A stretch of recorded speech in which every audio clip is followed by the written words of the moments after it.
하나님 주신 말씀은 우리 레위기 14장 1절에서 9절까지 말씀입니다. 성경으로 보실 분들은 구약성경 165쪽의 말씀이고요. 레위기 14장 1절에서 9절까지 말씀 제가 봉독해 올립니다.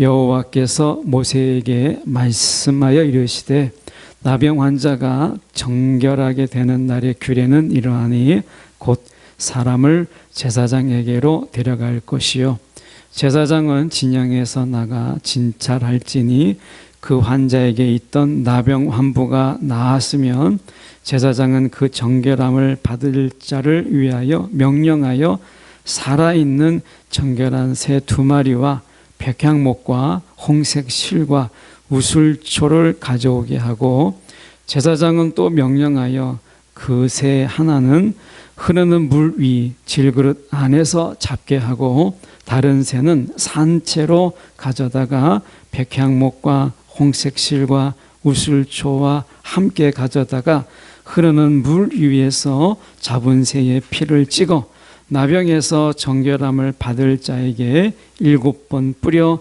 정하다 하고 그 살아있는 새는 들에 놓을지며 정결함을 받는 자는 그의 옷을 빨고 모든 털을 밀고 물로 몸을 씻을 것이라. 그리하면 정하리니 그 후에 진영에 들어올 것이나 자기 장막 밖에 이레를 머물 것이요 7째 날에 그는 모든 털을 밀되 머리털과 수염과 눈썹을 다 밀고 그의 옷을 빨고 몸을 물에 씻을 것이라. 그리하면 정하리라. 아멘. 오늘 이 말씀 가지고 진영 밖에서 만난 은혜라는 제목으로 함께 말씀을 나누고자 합니다. 오늘 본문의 배경은 피부병이에요. 피부병인데 우리가 얘기하면 뭐 문둥병도 2가지가 있잖아요. 이렇게 보면 소록도에 가서 보면 그 이제 전염되지 않는 문둥병인데 당시에는 전염성이 강한 문둥병도 있었어요. 그래서 이것은 이제 치유가 어려우니까 어떻게 보면 진영 밖에 나가서 살게 했어요.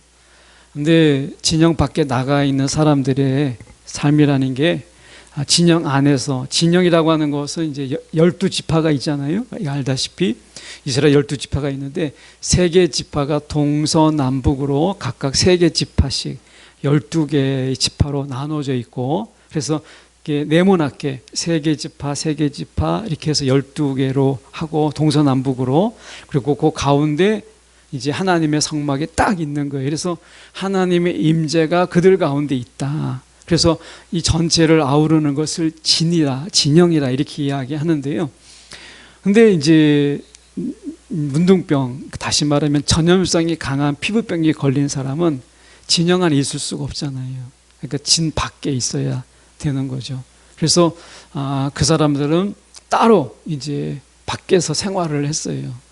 근데 이때 당시에 유대인의 전통에 의하면, 그러니까 유대인의 전통입니다. 그러니까 유대인들이 당시에는 어떤 생각을 가졌냐면, 뭔가 질병이 있거나 뭔가 가난하게 되면 반드시 하나님의 이 뭔가 저주를 받고 하나님의 심판을 받은 것이라고 생각을 했어요. 그러니까 이 문둥병 같은 경우도 그들은 그렇게 어떻게 생각했냐면 4절에 보면 거기 백향목과 홍색 실과 우슬초가 나오는데 이 백향목은 키가 커요, 나무가.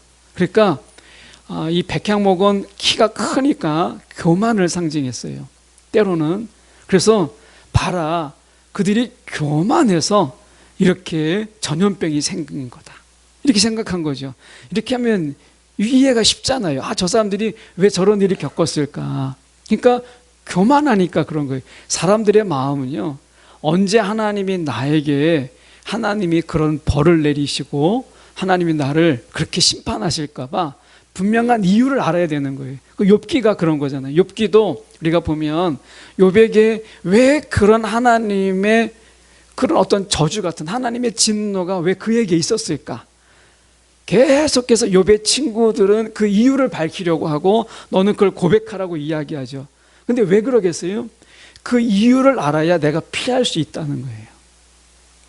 저 사람이 왜 저런 병이 걸렸는지를 내가 알아야 내가 대비하고 내가 피할 수가 있잖아요. 그러니까 이들에게 이 전염병이 왜 걸렸을까라고 생각했을 때 하나님은 레위기에서 말씀하지 않아요. 그 이유를. 그런데 그들은 어떻게 생각했냐면 백향목, 야, 하나님이 백향목을 이야기한다라고 보니까 백향목은 키가 크니까 야, 저 사람들이 교만한 거야. 교만할 때 저렇게 전염병이 생기는 거야. 교만하지 말아야지. 이렇게 생각하는 거예요. 근데 이거는 하나님이 이 부분에 대해서 말씀하지 않거든요. 오히려 그들이 어떻게 생각했냐면 이렇게 생각했어요. 홍색 실은요, 이 실은 아주 작은 벌레에서 실을 뽑아내는 거예요. 아주 작은 거예요. 그리고 우슬초라고 하는 것은 무엇이냐면 아주 작은 과목이거든요. 이 과목으로 만든 게 우슬초예요. 그러니까 작다. 이거는 겸손하다고 생각했어요. 유대인의 전통입니다. 성경적 해석이 아니라. 그래서 교만한 그들이 전염병에 걸렸을 때는 홍색 실이나 우슬초처럼 작아져야 된다. 겸손해져야 된다. 겸손하면 하나님이 치유하신다. 이렇게 생각을 한 거죠. 교만할 때 이 병이 걸린다. 이렇게 생각한 거예요. 근데 성경은 그렇게 말하지 않아요. 오히려 이 백향목이라고 하는 것은요, 나무 색깔이 약간 붉은색을 띠고 있어요. 그래서 이 피를 상징하는 거예요. 홍색 실도 그렇고. 그러니까 백향목이나 우리가 여기 나와 있는 홍색 실은 다 피를 상징하는 거고, 우슬초는 묻혀서 뿌리는 데 사용되는 도구적인 거예요. 그러니까 그들의 해석은 틀렸어요. 그러니까 그들이 교만함으로 생기는 게 아니에요. 그런데 중요한 것은 뭐냐면 그들이 어쨌든지 간에 진영 밖에서 나가서 있을 때 사람들은 어떻게 보았다는 거예요? 야, 교만하니까 저 병이 걸린 거야. 이렇게 생각을 했기 때문에 진영 밖에 나가 있는 것도 서러운데 사람들이 괄시하고 너 교만한 거야 라고 손가락질하면 마음이 어떻겠어요? 오늘 이렇게 몇 가정이 코로나로 인해서 확진돼 가지고 오늘 못 나오신 가정도 있거든요. 그러니까 계속해서 코로나가 지금 이렇게 번지는 것 같아요. 근데 굉장히 가까이 있다는 생각이 들어요. 지난번에 송능한 집사님의 가정에 이제 코로나가 지나갔는데 그 상민이가 고생을 좀 많이 했더라고요. 상민이가 주사를 맞으면, 해열 주사를 맞으면 알레르기 반응이 있어가지고 이 해열 주사를 못 맞은 거예요. 약도 못 먹고. 그래가지고 혼자서 그냥 맨몸으로 한 40도 열을 견디어내느라고 굉장히 고생을 많이 했어요. 근데 이제 그렇게 고생하는 분도 있고 그렇지 않은 분도 있는데, 우리가 지체 중에서 우리가 코로나가 있을 때 좀 잘 넘어갔으면 좋겠다 이런 생각이 드는데요. 그러니까 유나도 이제 코로나가 있어서 이제 집에서 이제 방 하나 이렇게 이제 넣어놓고, 그러면은 밥을 어떻게 해주냐면, 이제 밥을 문 앞에 놓으면요, 그럼 문을 살짝 열어서 밥을 가져가서 먹고, 그릇을 씻을 수가 없으니까 일회용으로 이제 해서 했었어요. 그래서 그 끝날 때 이벤트 했어요. 끝날 때 이제 질병청에서 이제 해제 통지가 오잖아요. 그럴 때 초코파이에다 초 꽂아가지고, 그래가지고 해제 기념해가지고, 그래서 문 쫙 열고 마스크 다 끼고 들어가가지고 초 캐고 들어가서 축하한다고 그럴 정도로. 그러니까 격리된다라고 하는 거, 그것 자체가 서러움인데 때로는 외로움이잖아요. 그런데 생각해보세요. 진영 밖에 있는 사람들에게 너 교만해서 그런 병 걸린 거야, 손가락질하고 뭔가 막 벌레 보듯이 보는 거라면 얼마나 힘들겠어요. 그러니까 격리되어 있는 거예요, 진영 밖에. 그런데 하나님의 은혜는요, 진영 밖에 있는 그들에게도 임했어요. 자, 성경으로 돌아가서 보면, 우리가 2절에 보시면 나병 환자가 정결하게 되는 날의 규례는 이러하니 곧 그 사람을 제사장에게로 데려갈 것이요. 이렇게 되어 있습니다. 이 사람이 어디에 있어요? 진영 밖에 있어요. 진영 밖에, 진영 안에는 하나님의 임재가 있고 하나님의 영광이 있는 곳인데, 진영 밖에 있는 것은 하나님이 아니 계신 것처럼, 끊어진 것처럼 보이잖아요. 사람에게 있어서 죽음은 세 가지거든요. 세 가지인데, 우리가 영원한 죽음, 지옥에 떨어지는 거, 영벌이잖아요. 영원한 죽음이죠. 사람의 영혼과 육체가 분리되는 거, 우리가 보통 사망했다라고 하는 죽음, 육적인 죽음이죠. 근데 영적인 죽음도 있어요. 그게 뭐냐면 하나님과 내가 거리가 끊어지는 거예요. 하나님과 내가 끊어지는 것, 이것을 영적인 죽음이라고 해요. 그러니까 이들에게 있어서는요, 진영 밖에 머문다라고 하는 것은 영적인 죽음인 거예요. 이 하나님의 임재 속에서, 하나님의 영광에서 내가 끊어졌구나. 그러니까 우리가 상상하는 것보다 훨씬 더 그들은 두려워했어요. 사람들의 질시가 있고 손가락질이 있어요. 외로워요, 고독해요, 얼마나 힘들겠어요. 그런데 그들에게 하나님의 은혜가 임했어요. 여러분, 우리가 이런 얘기는 좀 오해가 없으면 좋겠는데요, 우리가 예배 드리지 못하는 상황이 있잖아요. 뭐 예배 드리지 못하는 상황, 내가 몸이 아프거나 막 코로나에서 막 열이 높아지거나 그럴 때 나오고 싶지만 나오지 못하는 그런 상황도 있어요. 그러니까 현대 사회 속에서는 그런 일이 참 많잖아요. 그러니까 나오지 못하는 상황, 예배 드리지 못하는 상황, 내가 어떨 때는 기도가 안 되는 상황도 있어요. 살다 보면 우리가 기도해야지 하는데 기도가 안 되는 상황도 있어요. 바닥을 헤매는 때도 있어요. 그럴 때, 야, 하나님의 은혜가 나에게 끊어졌다. 나 예배 안 드렸기 때문에, 기도 안 하기 때문에 난 하나님의 은혜가 상관없어. 이제 하나님의 은혜는 나에게 없는 거야 라고 생각하지만 아니라는 거예요. 진영 밖에 있는 자들에게도 뭐가 있었어요? 하나님의 은혜가 있어요. 내가 예배 드리지 못하고 때론 예배 안 드려도 하나님의 은혜는요, 그 속에 있어요. 내가 기도하지 않아도 여러분, 하나님의 은혜는 그 속에 있어요. 이게 진영 밖에 은혜가 있다는 거예요. 이게 왜 조심스러우냐면, 야, 예배 안 드려도 하나님의 은혜가 있대, 그러니까 예배 안 드리려고 하는, 이게 아니라 오늘 그게 오해가 없어야 된다는 거예요. 기도가 하지 않아도, 기도를 못해도 하나님의 은혜는 그 속에 있어요. 그런데 하나님의 은혜가 있으면 우리가 기도하게 되잖아요. 그러니까 우리가 하나님의 은혜가 있기 때문에 기도하지 않으려고 하는 것은 사실 은혜를 모르는 거예요. 내가 예배 드리지 않아도 하나님 은혜는 있어라고 하지만, 그렇지만 내가 거기에 머물려고 하는 것은 사실 은혜를 모르는 거예요. 근데 중요한 것은 뭐냐면, 우리가 예배를 드리지 못해도, 예배를 안 드려도, 내가 기도하지 않아도 또는 기도하지 못해도 하나님의 은혜는 우리 가운데 있다. 은혜를 말릴 수가 없어요. 하나님의 은혜를 어떻게 말릴 수가 있겠어요? 그러니까 진영 밖에, 이 사람은 진영 안에 있는 게 아니에요. 진영 밖에 있는데 치유가 일어났어요. 하나님이 치유하셨어요.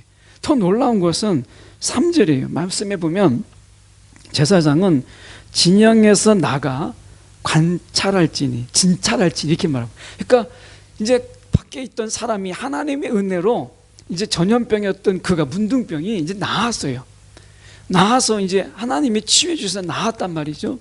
나아서, 여기서 나았다라는 말은 두 가지 의미가 있어요. 하나는 우리가 일반적으로 시간이 흘러가면서, 지금 코로나가 시간이 가면 이제 해제되는 것처럼 시간이 가면 저절로 낫는 경우도 있죠. 피곤했던 게 쉬게 되면 치유되기도 하고, 시간이 가면 낫잖아요. 그렇게 해서 자연적으로 낫는 경우도 있어요. 그런데 이스라엘 유대인의 입장에서는 어떻게 생각했냐면, 그것도 하나님의 치유라고 보았어요. 그 시간이 흘러가서 저절로 낫는 것도 하나님의 치유라고 보았어요. 주한 장로교회, 인천에 가면 주한 장로교회가 있는데, 거기에 이제 그 전에 오래되신 목사님, 나겸일 목사님이라는 분이 계셨어요. 이분이 책을 썼는데 그 간증집을 읽어보면 이런 내용이 나옵니다. 이분이 한 성도가 100명 좀 넘고 한 200명 될 무렵에 이분에게 목회적인 위기가 왔어요. 그게 뭐냐면, 막 개척하고 나서 막 앞만 보고 달리다가 이제 이분이 암이 걸린 거예요. 암이.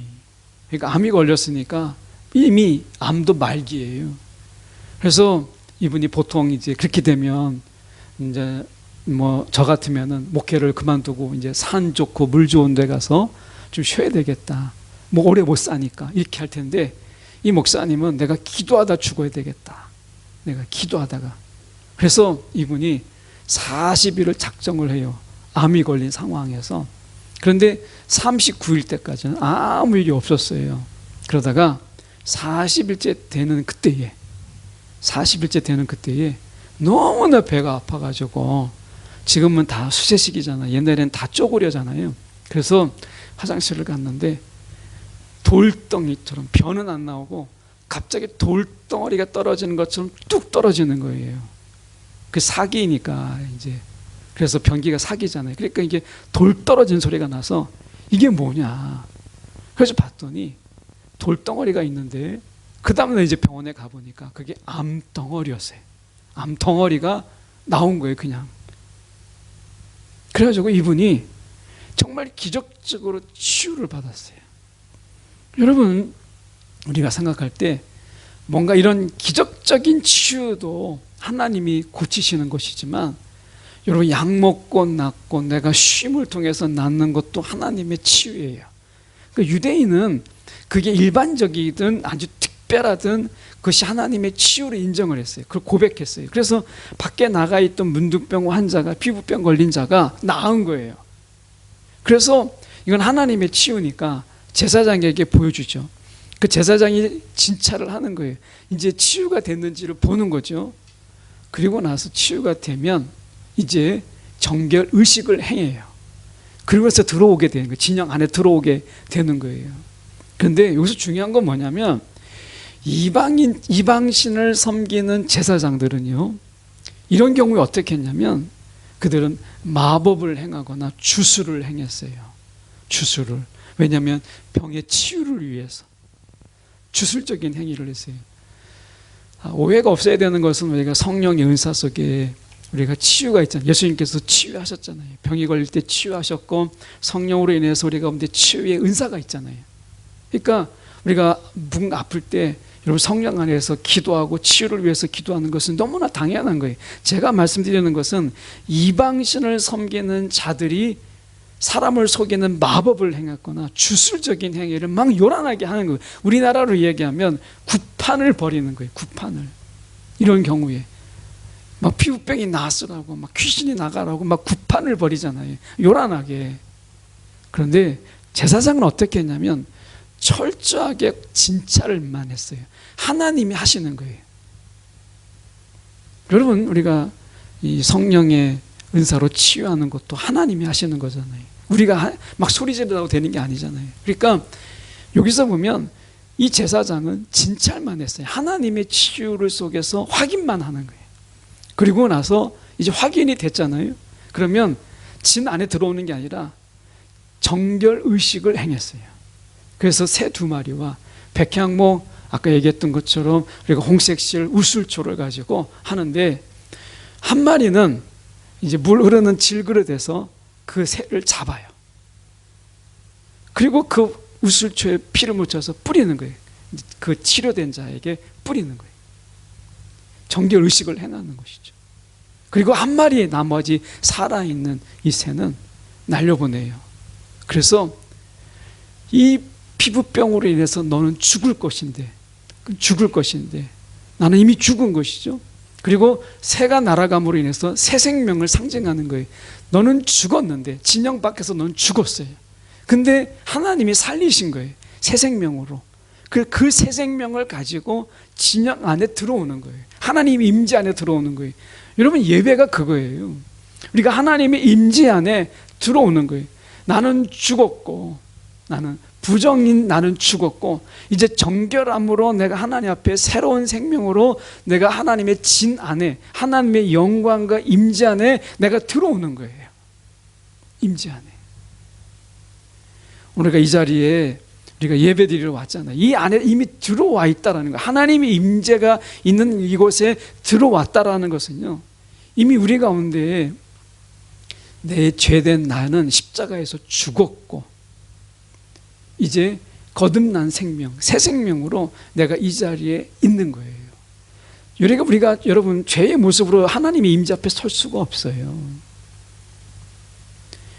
예수 그리스도 안에서 내 죄가, 내가 더러움이 이미 예수 그리스도 안에서 내가 죽고, 예수 그리스도 안에서 새 생명으로 우리는 이 자리에 있는 거예요. 임재는 그런 거예요. 임재 안에 있는 것은 내가 아무리, 여러분, 돈이 많아도요, 임재는 정결함의 문제지 돈의 문제가 아닌 거예요. 아무리 많이 배워도, 아무리 돈이 많아도, 아무리 세상에 권력을 가져도 하나님의 임재 앞에서는요, 더러우면 올 수가 없어요. 깨끗해야만 올 수 있어요. 그러니까 이 진 밖에 있는 사람이 다시 집에 들어올 때는 이 하나님의 임재 안에, 진영 안에, 하나님이 계시는 안에 들어오려면 돈 문제가 아닙니다. 네. 얼마나 많이 그가 아느냐, 이 문제도 아니에요. 얼마나 착한 일을 많이 했느냐, 이건 더더군 아닙니다. 중요한 것은 나는 죽고 새로운 생명으로만이, 정결함으로만이 그 자리에 임할 수 있어요. 하나님의 이 영광 가운데. 그래서 여러분, 우리가 예배 나올 때 우리 이런 마음으로 나와야 돼요. 나는 한 주간 살면서 하나님, 내가 죄인입니다. 하나님, 내가 알게 모르게 지었던 죄 다 예수 그리스도 안에서 나를 감추시고, 내가 그리스도 안에서 내가 죽고, 내가 거듭난 생명, 새로운 생명으로 내가 이 자리에 임하게 해주옵소서 라고 하는 거죠. 정결함이 아니고서는 이 자리에 임할 수가 없는 거예요. 하나님의 임재는 그런 거예요. 임재 안에 있다는 거. 그래서 정결 의식을 행하죠. 그리고 나서 이들이 이방인이 아닙니다. 놀라운 것은 이들은 이스라엘 사람이래요. 이미 이스라엘 사람들이지만, 하나님의 백성이지만, 그들이 부정한 일이 있을 때는 진 밖으로 나갔다가 다시 들어올 때는 정결 의식을 행하고, 그리고 죄에 대해서는 죽고 다시 예수 안에서 살아난, 하나님 안에서 살아난 생명으로 하나님의 임재 안에 거하는 거예요. 우리가 이 자리에 있는 게 바로 그런 거예요. 하나님의 영광 안에 있는 거죠. 여러분, 하나님이 우리 가운데 이렇게 말씀하세요. 출애굽기 15장 26절에 보면, 나는 너희를 치료하는 여호와임이라. 나는 너희를 치료하는 여호와임이니라. 신명기 32장 39절에 보면, 상하게도 하며 낫게도 하느니라. 하나님께서 상하게도 하시지만 낫게도 하시는 분이 하나님이세요. 하나님이 치유의 하나님이세요. 그래서 진 밖에 나가 있는 자들이 하나님이 치유하심을 통해서 그들이 다시 들어올 수 있는 거예요. 근데 레위기에서 주제는 무엇이냐면 치유가 아니에요. 치유가 병고침이 아니라 정결이에요. 정결. 그들이 치유받았다고 해서 바로 들어올 수 있는 게 아닙니다. 나 밖에 나가 있다가 이제 전염병이 있어서 밖에 나갔는데, 나 이제 이 제사장이 가만히 보니까 내가 치유되었다는 거예요. 하나님이 치유하셨다는 거예요. 그래서 진에 바로 들어올 수 있는 게 아닙니다. 이 정결 의식은요, 진 밖에서 행하는 일이에요. 여러분, 치유되었다고 해서 들어올 수 있는 게 아니라 정결해야 들어올 수 있는 거예요. 그래서 레위기는 이 정결을 강조하는데, 여러분, 우리가 말씀 속에서 보면 이렇게 되어 있어요. 우리가 8절을 보십시오. 8절에 보면 이렇게 되어 있습니다. 정결함을 받는 자는 그의 옷을 빨고 모든 털을 밀고 물로 몸을 씻을 것이라. 그리하면 정하리니, 그 후에 정결 예식을 다 행하고 몸을 씻고 옷도 빨고 털은 다 밀고 그리고 나서 진영에 들어올 수 있어요. 그런데 자기 집에는 못 가요. 자기 집에 가려면 진영에 들어와 있지만 또 7일을 기다려야 돼요. 7일을 기다렸다가 똑같이 모든 털을 밀고, 일주일 동안 자랐던 모든 털을 밀고 옷을 다시 빨고, 그리고 그가 몸을 씻어야 돼요. 근데 털을 다 미는데 머리털 미는 게 정도가 아니라 수염도 밀고요, 눈썹도 다 밀어야 돼요. 눈썹도. 철저한 거죠. 그렇게 해야 집에 들어갈 수 있어요. 그러면 레위기에서 말하고 있는 게 뭐예요? 집이 어떤 곳이죠? 우리가 가만히 생각해 보세요. 집은요, 가장 일상적인 곳이에요. 이보다 일상적인 곳은 없어요. 가장 우리가 삶에 있어서 가장 일상적인 곳이 집이에요. 집은 속옷 차림으로 돌아다닐 수도 있고요, 빨가벗고 돌아다닐 수도 있고, 내가 먹고 자고 싸고 하는 것에 가장 부분 속에서 모든 프라이버시가 보장되는 곳이 여러분 가정이라는 곳이에요. 근데 그 가정은 핵심이 뭐냐? 정결함인 거예요. 집 밖에 나갔던 사람이 정결의식을 행해서도요, 일주일을 기다려야 돼요. 그리고 다 씻고 다 밀고 해야 가정에 들어갈 수 있어요. 그러면 하나님의 가정은 어떤 곳이라는 거예요? 하나님이 원하시는 가정은요, 정결함이 있는 가정이에요. 돈 많은 가정, 좋은 집 사는 가정이 아니에요. 가장 우선되는 게 뭐냐? 정결하냐?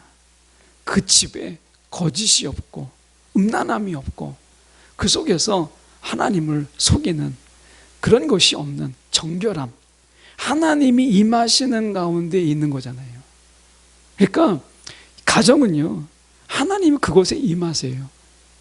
하나님이 임하시는 것처럼, 임하시는 곳에 진영 안에 들어올 때 정결의식이 필요한 것처럼 내 집은요, 그만큼 깨끗한 것이에요. 왜? 하나님이 그곳에 계시니까. 가정을 누가 만드셨어요? 하나님이 만드셨잖아요. 하나님이 만드신 가정이니까 가정에서 가장 핵심은 무엇이냐면 돈이 아니에요. 정결이에요, 정결. 내가 정결의식을 가져야 내가 집에 들어갈 수 있어요. 집에 들어갈 수 있어요. 지금은 저희가 안 가지만 송장로님하고 남자분들이, 그전엔 집사님들도 가셨지만 우리가 이 법무보호공단에 이제 교도소에 나와서 이제 한동안 사회 속에서 자리를 잡을 수 있도록 재범률을 낮추기 위해서 이제 가정집을 법무부에서 빌려가지고 그들에게 직장을 알선해주고, 그래서 이제 어느 정도 6개월이면 6개월, 1년 정도를 숙식을 다 제공해서 일정한 돈을 이제 준비해서 가정에 돌아갈 수 있도록 하는 이런 시설이 있어요. 그런 시설을 우리가 이제 가서 생일 밥상도 해주고 막 했었잖아요. 그런데 그곳에서 준비하는 게 뭐냐면, 재범률을 낮추기 위해서 준비하는 것은 뭐냐면, 돈을 가지고 가정에 가면 재범을 낮추더라 하는 것이었거든요. 돈이에요, 돈. 그래서 많은 돈을 모은 사람은 1년, 2년 사이에 한 몇천 모으더라고요. 정말 안 써요. 왜냐하면 거기에서 먹는 거, 씻는 거, 자는 거 다 제공하니까 그냥 100% 자기가 적금을 하는 거예요. 그래서 많이 모은 사람은 몇천 모으고 가정에 돌아가서 재범 없이 가정에서 잘 정착하는 사람도 있어요.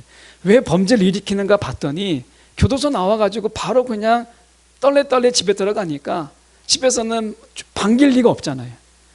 그러니까 자꾸 어떻게 보면 바가지를 긁고 막 싸움 일어나고 하니까 재범 일어나는 거예요. 유혹을 이기지 못하니까. 그래서 어떻게 하냐면 재범률을 낮추기 위해서 들어갈 때 어느 정도 일정한 돈을 좀 가지고 들어가라. 환영도 좀 받고. 이렇게 하기 위해서 법무부에서 운영하는 기관이거든요. 그런데 거기에서는 뭘 이야기하냐면 돈이에요. 가정 안에는 들어갈 때 돈을 가지고 들어가라, 이렇게 얘기하죠. 그런데 성경에서는 그렇게 말하지 않아요. 성경에서 말하는 것은요, 정결이에요. 정결. 정결해야 집에 들어갈 수 있어요. 여러분, 집이 얼마나 깨끗한지 생각해 보세요.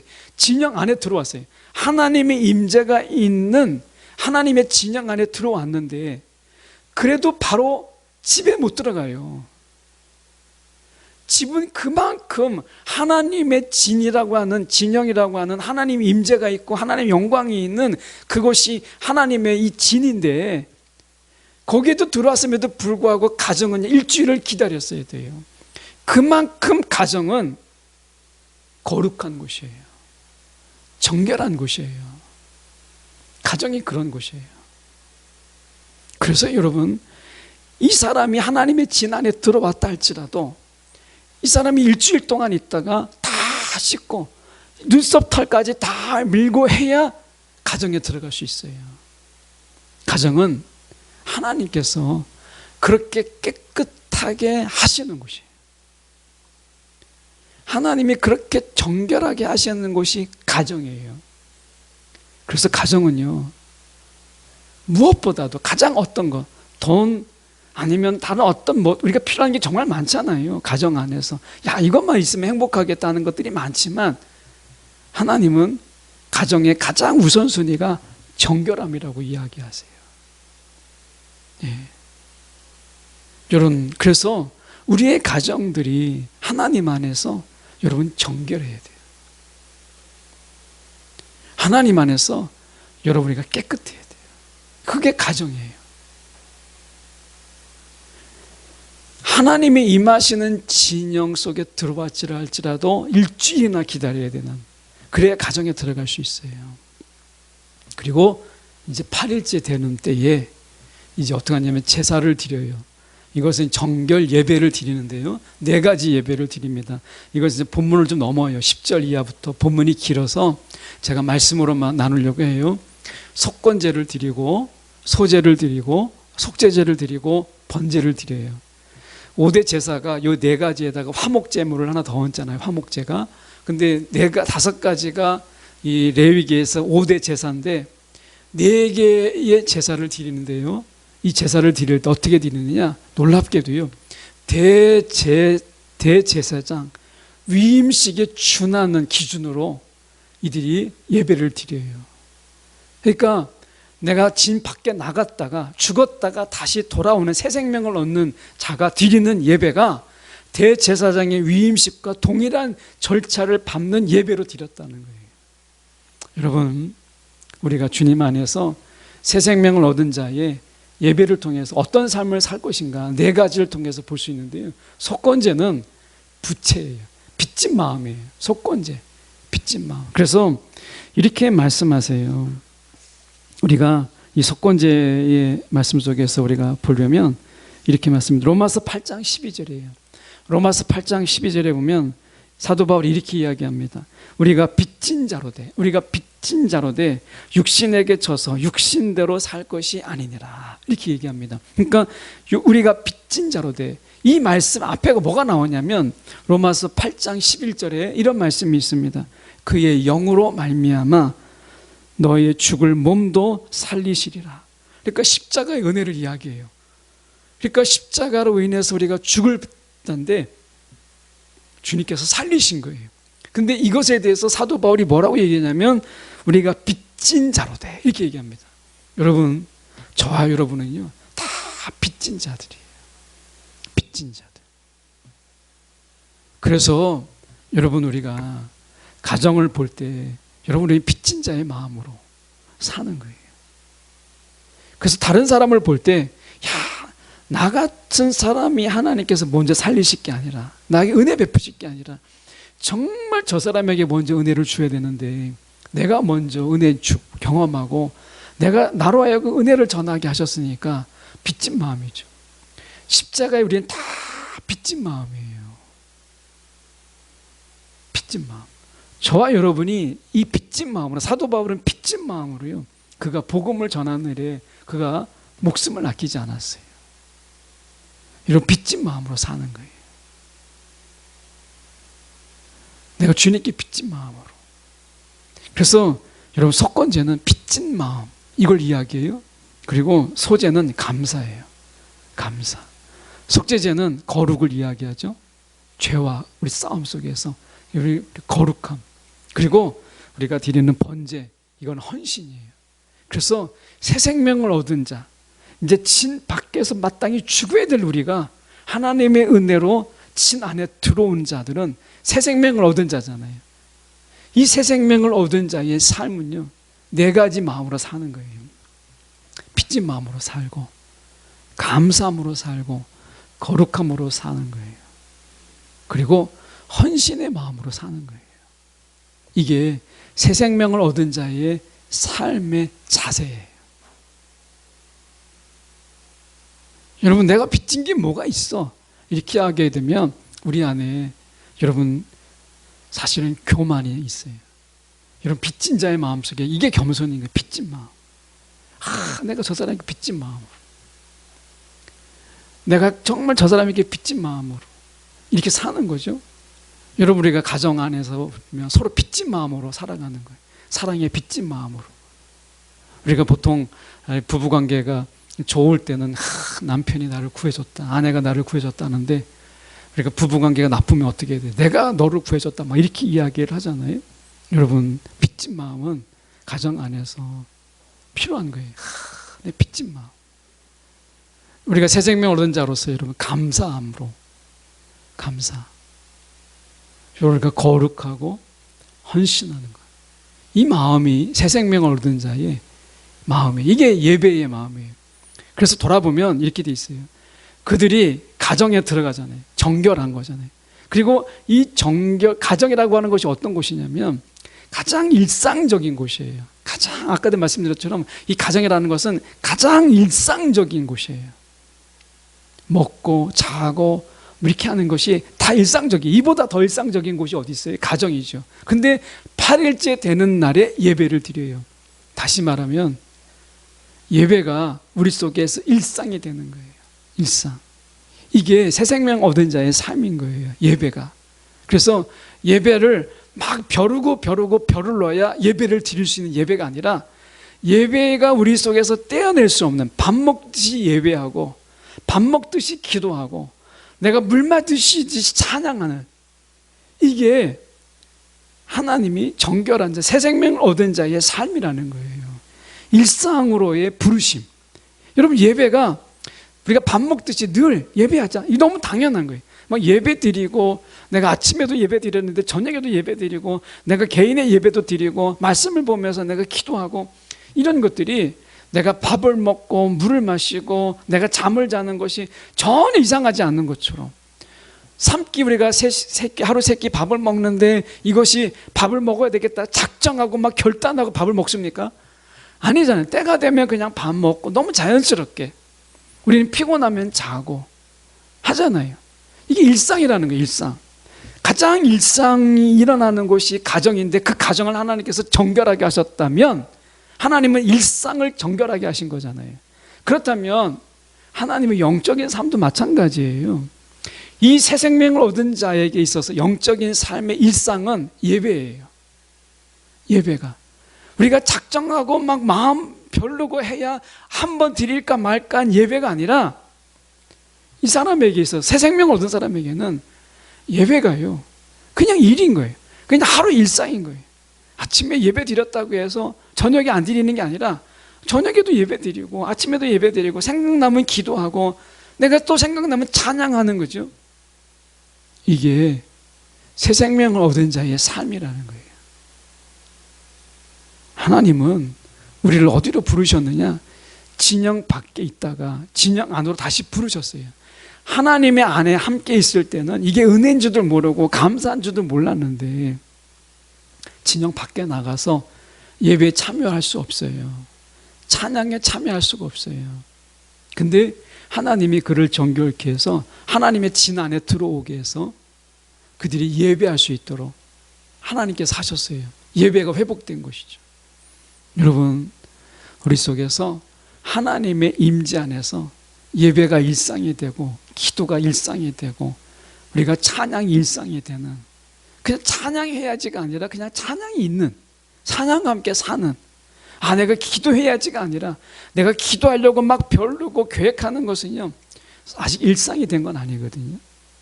그냥 늘 생각나면 기도하고, 걸어가다가도 누가 생각나면 기도하고, 또 갑자기 어느 분이 막 생각나서 하면 또 내가 길 가다가 하다고 멈춰서 기도하고 하는 거죠.